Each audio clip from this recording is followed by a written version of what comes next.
Everyone, welcome to academics for CSE. माई सेल्फ प्रणय।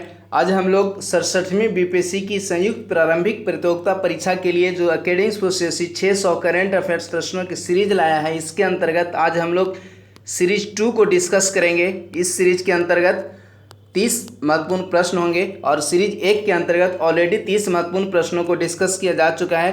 तो यदि आप लोगों ने सीरीज 1 के अंतर्गत 30 महत्वपूर्ण प्रश्नों को नहीं देखा है तो प्लेलिस्ट में जाकर आप उसे देख सकते हैं। तो फ्रेंड्स, पहला प्रश्न है आज का, अर्थात 31वां नंबर प्रश्न है, राष्ट्रीय विज्ञान दिवस किस दिन मनाया जाता है? When is national science day observed? 12 जनवरी, 28 फरवरी, 23 फरवरी और इनमें से कोई नहीं। तो फ्रेंड्स, इस प्रश्न का आंसर हो जाएगा ऑप्शन नंबर बी, अर्थात 28 फरवरी को राष्ट्रीय विज्ञान दिवस मनाया जाता है। इसी दिन भारतीय वैज्ञानिक सीवी रमन द्वारा अपने रमन प्रभाव की घोषणा की गई थी। तो उसी के उपलक्ष्य में 28 फरवरी को प्रत्येक वर्ष राष्ट्रीय विज्ञान दिवस मनाया जाता है। नेक्स्ट प्रश्न है वह है, अर्थात 32वां नंबर प्रश्न है, प्रधानमंत्री किसान सम्मान योजना को उचित ढंग से लागू करने के लिए किस राज्य को राष्ट्रीय स्तर पर प्रथम स्थान प्राप्त हुआ है?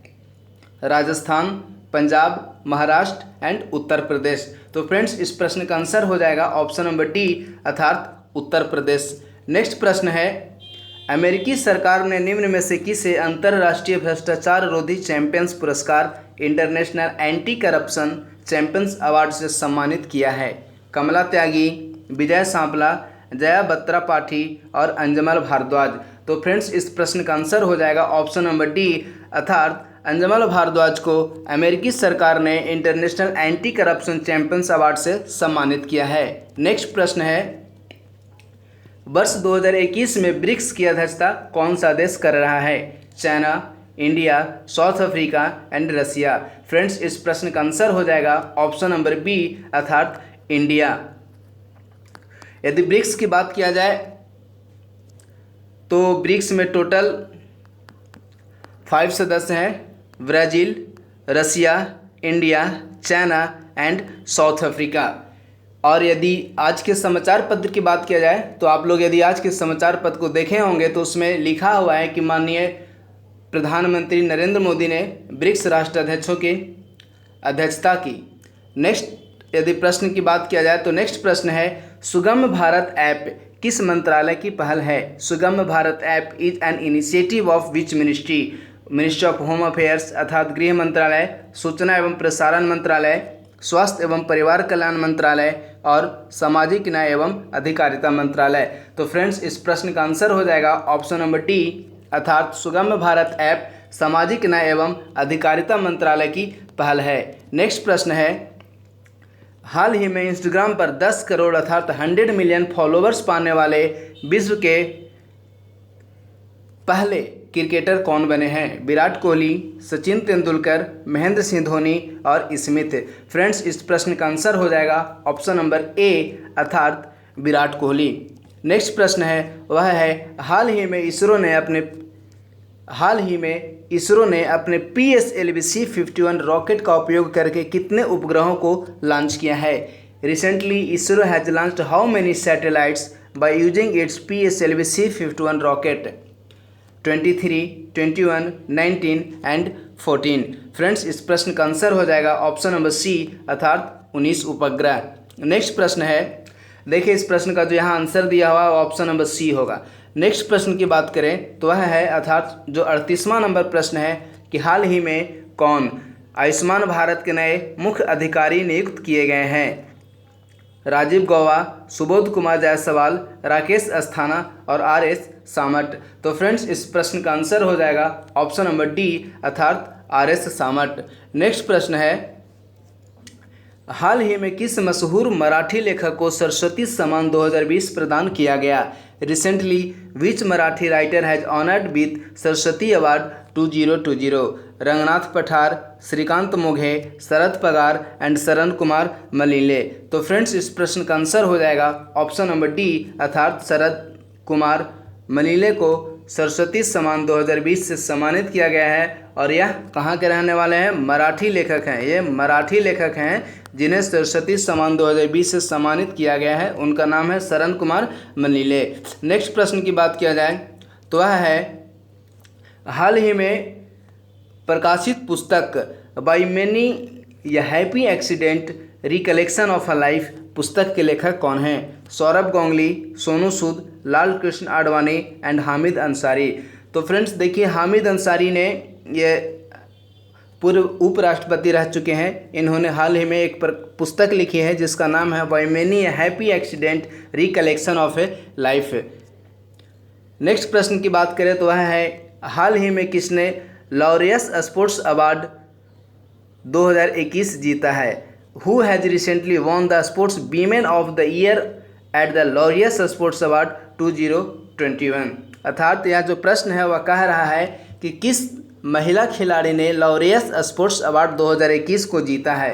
Naomi Osaka, PV Sindhu, Rafael Nadal और इनमें से कोई नहीं। तो फ्रेंड्स इस प्रश्न का आंसर हो जाएगा ऑप्शन नंबर ए, अर्थात नाओमी ओसाका ने लॉरियस स्पोर्ट्स अवार्ड 2021 को जीता है। नेक्स्ट प्रश्न है हाल ही में पर्यावरणविद नुकू फोम को व्हिटले अवार्ड के लिए नामित किया गया है, वे किस राज्य से बिलोंग करते हैं? अर्थात तो किस राज्य से संबंधित हैं? Recently environmentalist Nuku Phom has been selected for Whitley award 2021। He is related to which state? Manipur, Meghalaya, Nagaland and इनमें से कोई नहीं या नन ऑफ दीज। तो फ्रेंड्स इस प्रश्न का आंसर हो जाएगा ऑप्शन नंबर सी, अर्थात नागालैंड से बिलोंग करते हैं नुकू फोम, जिन्हें कि व्हिटले अवार्ड 2021 के लिए नामित किया गया है। और यह जो व्हिटले अवार्ड है वह पर्यावरणविद अर्थात पर्यावरण के क्षेत्र में दिया जाता है। नेक्स्ट प्रश्न है भारत का पहला पेपरलेस बजट किस वर्ष प्रस्तुत किया गया? या भारत का पहला पेपरलेस बजट किस वर्ष पेश किया गया, किस वित्तीय वर्ष में पेश किया गया? इस प्रकार से भी यह प्रश्न आ सकता है। तो इसमें ऑप्शन है 2020-21, 2021-22, 2011-12 या इनमें से कोई नहीं। तो फ्रेंड्स इस प्रश्न का आंसर हो जाएगा ऑप्शन नंबर बी, अर्थात 2021-22 में, अर्थात 2021-22 की जो वित्तीय बजट प्रस्तुत की गई इसमें भारत का पहला पेपरलेस बजट को प्रस्तुत किया गया, अर्थात जो 2021-22 का बजट है वह पेपरलेस बजट है। नेक्स्ट प्रश्न की बात करें तो वह है विश्व तंबाकू निषेध दिवस world no tobacco day is observed on which of the following days? अर्थात विश्व तंबाकू निषेध दिवस कब मनाया जाता है? 10 जनवरी, 21 मई, 31 मई और 30 मई। तो फ्रेंड्स इस प्रश्न का आंसर हो जाएगा ऑप्शन नंबर सी, अर्थात प्रत्येक वर्ष 31 मई को विश्व तंबाकू निषेध दिवस world no tobacco day celebrate किया जाता है। यदि विश्व तंबाकू दिवस की थीम की बात करें तो जो 2021 का थीम था उसका नाम था कमिट टू क्विट। ऐसे भी प्रश्न आ सकता है कि विश्व तंबाकू निषेध दिवस 2021 का थीम क्या है? तो इस प्रश्न का आंसर होगा कमिट टू क्विट, और प्रत्येक वर्ष 31 मई को विश्व तंबाकू निषेध दिवस मनाया जाता है। नेक्स्ट प्रश्न है किस मंत्रालय ने युवा लेखकों को प्रशिक्षित करने के लिए युवा प्रधानमंत्री कार्यक्रम प्रारंभ किया है? Which of the following ministries has launched the Yuva prime minister या Yuva PM Yojana to train young writers या young scholars?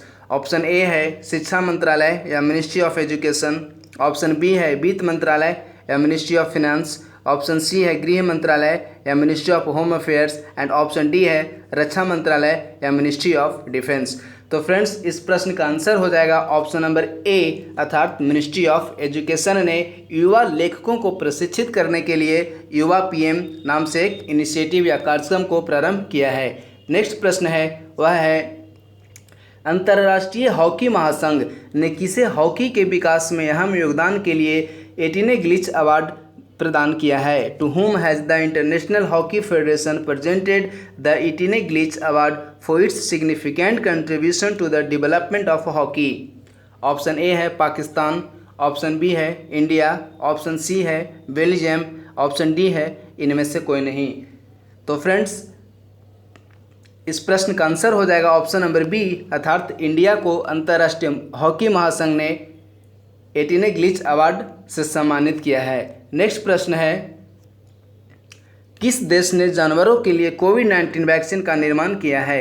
Russia, America, China and India. तो इस प्रश्न का आंसर हो जाएगा ऑप्शन नंबर ए, अर्थात रसिया ने जानवरों के लिए कोविड-19 वैक्सीन का निर्माण किया है जिसका नाम है कार्निवैक कॉव। नेक्स्ट प्रश्न है भारतीय सेना ने किस देश में बहुराष्ट्रीय सैन्य अभ्यास शांतिर उग्रसेना 2021 में भाग लिया? Myanmar, Sri Lanka, Bangladesh and Taiwan. तो फ्रेंड्स इस प्रश्न का आंसर हो जाएगा ऑप्शन नंबर सी अर्थात बांग्लादेश ने। और यदि इस अभ्यास की थीम की बात करें तो वह है राष्ट्र पीस कीपिंग ऑपरेशन। नेक्स्ट प्रश्न है, हाल ही में Anandam the centre for happiness का उद्घाटन किस संस्थान में किया गया? Where has Anandam the centre for happiness been inaugurated recently? IIM Delhi, IIM Jammu, IIM Hyderabad and IIM Roorkee. तो इस प्रश्न का आंसर है ऑप्शन नंबर बी अर्थात IIM जम्मू। नेक्स्ट प्रश्न है, हाल ही में किस राज्य ने रायमोना राष्ट्रीय उद्यान को राज्य का छठा राष्ट्रीय उद्यान घोषित किया है? Which state has recently declared Raimona national park as the 6th national park of the state? Assam, West Bengal, Sikkim and none of the above. Assam अर्थात यह जो प्रश्न है वह है कि हाल ही में किस राज्य ने रायमोना राष्ट्रीय उद्यान को राज्य का छठा राष्ट्रीय उद्यान घोषित किया है? इसमें भी 4 ऑप्शन दिए हुए हैं। पहला ऑप्शन है असम, दूसरा ऑप्शन है वेस्ट बंगाल, तीसरा ऑप्शन है सिक्किम एंड चौथा ऑप्शन है इनमें से कोई नहीं। तो फ्रेंड्स इस प्रश्न का आंसर हो जाएगा ऑप्शन नंबर ए अर्थात असम। इससे एक संबंधित ऐसे भी प्रश्न आ सकता है कि किस राज्य में या भारत के किस राज्य में रायमोना राष्ट्रीय उद्यान स्थित है या रायमोना राष्ट्रीय उद्यान कहाँ है? तो इस प्रश्न का आंसर होगा असम। नेक्स्ट प्रश्न है, हाल ही में दिहांग पटकाई को किस राज्य का 7वां राष्ट्रीय उद्यान घोषित किया गया? Recently Dehing Patkai has been declared as the 7th national park of which state? Assam, Arunachal Pradesh, Sikkim and none of the above. हाल ही में दिहांग पटकाई को किस राज्य का 7वां राष्ट्रीय उद्यान घोषित किया गया? असम, अरुणाचल प्रदेश, सिक्किम या इनमें से कोई नहीं। तो फ्रेंड्स जैसा कि अभी थोड़ी देर पहले मैंने बताया कि असम राज्य का जो छठा राष्ट्रीय उद्यान है वह रायमोना राष्ट्रीय उद्यान को असम का छठा राष्ट्रीय उद्यान घोषित किया गया। लेकिन यह जो प्रश्न है वह कह रहा है कि किस राज्य ने दिहांग पटकाई को 7वां राष्ट्रीय उद्यान घोषित किया है? तो इस प्रश्न का भी आंसर हो जाएगा ऑप्शन नंबर ए अर्थात असम। नेक्स्ट प्रश्न है, गुड गवर्नेंस इंडेक्स 2021 में भारत का क्या स्थान रहा है? What has been the rank of India in good governance index 2021? 49वां, 50वां, 51वां या इनमें से कोई नहीं। अर्थात गुड गवर्नेंस इंडेक्स जो 2021 में प्रकाशित किया गया है उसमें भारत का कौन सा स्थान है? अर्थात भारत किस स्थान पर है? 49वां स्थान पर है, 50वां, 51वां। तो इस प्रश्न का आंसर हो जाएगा ऑप्शन नंबर ए अर्थात 49th रैंक पे इंडिया है गुड गवर्नेंस इंडेक्स 2021 में। नेक्स्ट प्रश्न है, हाल ही में सिपरी द्वारा जारी रिपोर्ट में सैन्य खर्च के मामले में भारत का विश्व में क्या स्थान है? What is the rank of India in terms of military expenditure for the year 2020 in the recently released report by Sipri? Option A है पहला स्थान है, ऑप्शन 2 में है दूसरा स्थान है, ऑप्शन सी में है तीसरा स्थान है और ऑप्शन डी में है इनमें से कोई नहीं। तो फ्रेंड्स इस प्रश्न का आंसर हो जाएगा ऑप्शन नंबर सी अर्थात विश्व में भारत का सैन्य खर्च के मामले में यदि स्थान की बात किया जाए तो अमेरिका और चाइना के बाद तीसरा स्थान है सैन्य खर्च के मामले में भारत का विश्व में। यदि सिपरी की बात करें तो सिपरी का पूरा नाम है Stockholm International Peace Research Institute. Next प्रश्न है वह है, हाल ही में किस मंत्रालय ने ड्राइविंग लाइसेंस जारी करने के लिए एक नया portal national register for driving licence बनाए जाने की घोषणा की है? विदेश मंत्रालय, गृह मंत्रालय, सड़क परिवहन मंत्रालय और इनमें से कोई नहीं। तो फ्रेंड्स इस प्रश्न का आंसर हो जाएगा ऑप्शन नंबर सी अर्थात सड़क एवं परिवहन मंत्रालय ने ड्राइविंग लाइसेंस बनाने के लिए national register for driving licence नाम से एक पोर्टल बनाए जाने की घोषणा की है। नेक्स्ट प्रश्न है, उस योजना का नाम क्या है जो स्ट्रीट वेंडर को 10,000 रुपये तक की कार्यशील पूंजी की सुरक्षा प्रदान करती है? प्रधानमंत्री स्वनिधि योजना, आयुष्मान भारत योजना, प्रधानमंत्री मुद्रा योजना या प्रधानमंत्री श्रम योगी मानधन योजना? देखिए ये जो फर्स्ट ऑप्शन है उसमें थोड़ा प्रधानमंत्री में एरर हो गया है। तो फ्रेंड्स इस प्रश्न का आंसर हो जाएगा ऑप्शन नंबर ए अर्थात प्रधानमंत्री स्वनिधि योजना। नेक्स्ट प्रश्न है, बाराकाह परमाणु ऊर्जा संयंत्र जिसने हाल ही में उत्पादन प्रारंभ की है किस देश में स्थित है? संयुक्त राज्य अमेरिका, ईरान या संयुक्त अरब अमीरात या ओमान? तो फ्रेंड्स इस प्रश्न का आंसर हो जाएगा ऑप्शन नंबर सी अर्थात संयुक्त अरब अमीरात। और यह जो बाराकाह परमाणु ऊर्जा संयंत्र है वह अरब जगत का पहला परमाणु ऊर्जा संयंत्र है। बाराकाह जो कि किस देश में स्थित है वह है संयुक्त अरब अमीरात। नेक्स्ट प्रश्न है, हाल ही में सिडबी का नया अध्यक्ष एवं निदेशक किसे नियुक्त किया गया है? अजय कौल, एन.वी. रमन, पी.जे. नायक या एस रमन? तो फ्रेंड्स इस प्रश्न का आंसर हो जाएगा ऑप्शन नंबर डी अर्थात एस रमन को। यदि सिडबी की बात करें तो सिडबी का पूरा नाम है small industry development bank of India और सिडबी का हेड क्वार्टर है लखनऊ में। तो फ्रेंड्स आज का यह जो हमारा सेशन है वह समाप्त हुआ। धन्यवाद।